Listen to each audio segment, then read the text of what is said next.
Hi friends, welcome to my channel. ఈరోజు video వచ్చేసి ఏంటంటే సింపుల్గా టిఫిన్స్లోకి కానీ అన్నంలోకి కానీ చాలా టేస్టీగా ఎమ్మీగా ఉండే అల్లం పచ్చడిని ఎలా చేసుకోవాలైతే ఈ వీడియోలో చూసేద్దాము.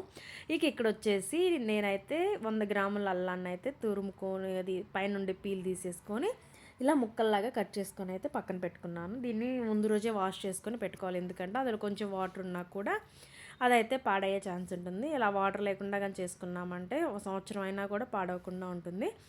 ఇక్కడ వచ్చేసి నేను తీసుకున్న 100 గ్రాముల క్వాంటిటీకి 2 స్పూన్ల ధనియాలు, 50 గ్రాములు సాల్ట్, ఇంకా 1 స్పూను మెంతులు, 2 స్పూన్లు ఆవాలు, 2 స్పూన్లు మినపప్పు, ఇంకా వచ్చేసి కారము, నూనె, చింతపండు ప్యూరీ అండి. ఇక్కడ చింతపండు ప్యూరీ వచ్చేసి మనం నానబెట్టుకొని ప్యూరీ తీసి పెట్టుకోవాలి.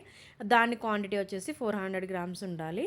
అంటే ఏ తీసుకున్న అల్లముకి సగము కారము, సగము ఉప్పు, ఇంకా చింతపండు పులుపు వచ్చేసి బెల్లము, అవి రెండు వచ్చేసి అల్లంకి 4 గింతలు ఎక్కువ ఉండాలి. మనకి అప్పుడే పులుపు కారం తీపి అనేది అన్నీ కరెక్ట్గా అయితే సరిపోతుంది.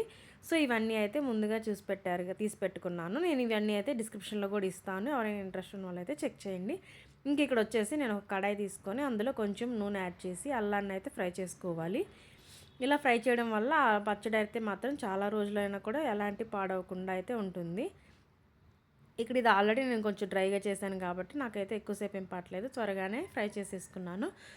ఇక్కడ వచ్చేసి మనం ఈ పప్పులన్నీ కూడా అయితే లో ఫ్లేమ్లో నిదానంగా అంత మంచిగా స్మెల్ వచ్చేలాగా కానీ ఫ్రై చేసుకున్నామంటే పచ్చడి టేస్ట్ అనేది అయితే చాలా అంటే చాలా బాగుంటుంది.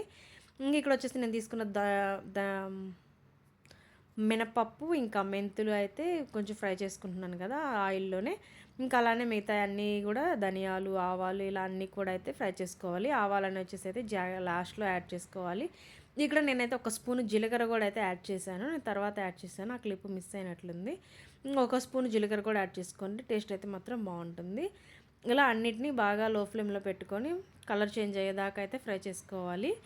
అప్పుడు టేస్ట్ అనేది అయితే బాగుంటుంది. ఇక్కడ వచ్చేసి నేను తీసుకున్న 400 గ్రాముల బెల్లాన్ని అయితే వాటర్ పోసేసుకొని కరిగించుకోవాలి. ఇలా గడ్డలన్నీ లేకుండా కరిగించేసుకొని ఫిల్టర్ చేసుకొని మళ్ళీ అదే గిన్నెలో తీసుకున్నాను. ఇక్కడ వచ్చేసి ఏంటంటే అది మనకి మరీ తీగ పాకం కాదు, అలా అని చెప్పేసి మరీ నీళ్ళలా కాకుండా కొంచెం తిక్కగా అయ్యేదాకా చేసేసి ఇంకిలో మనం తీసి పెట్టుకున్న ఈ పప్పులు ఫ్రై చేసి పెట్టుకున్నవి నేను ఇక్కడ వచ్చేసి రాక్ సాల్ట్ తీసుకున్నాను. అందుకోసం అనేసి అయితే నేను ముందే మిక్సీలో పేస్ట్ చేశాను, పౌడర్ చేశాను. ఇంకా అన్నీ కలిపేసుకొని అయితే మనం పౌడర్ చేసేసుకోవాలి.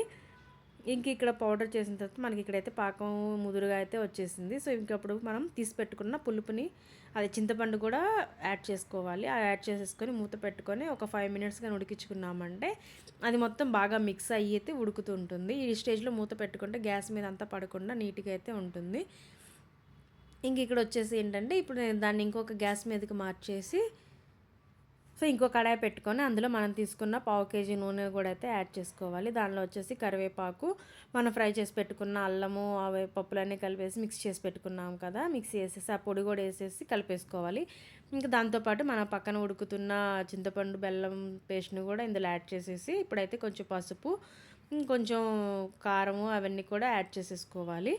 అవన్నీ యాడ్ చేసుకున్న తర్వాత బాగా మిక్స్ చేసేసుకొని అయితే దగ్గరగా అయ్యేదాకా కొంచెం ఉడికించుకోవాలి. అప్పుడైతే మనకి పచ్చడి ఎక్కువ రోజులు ఉన్నా కూడా పాడవదు.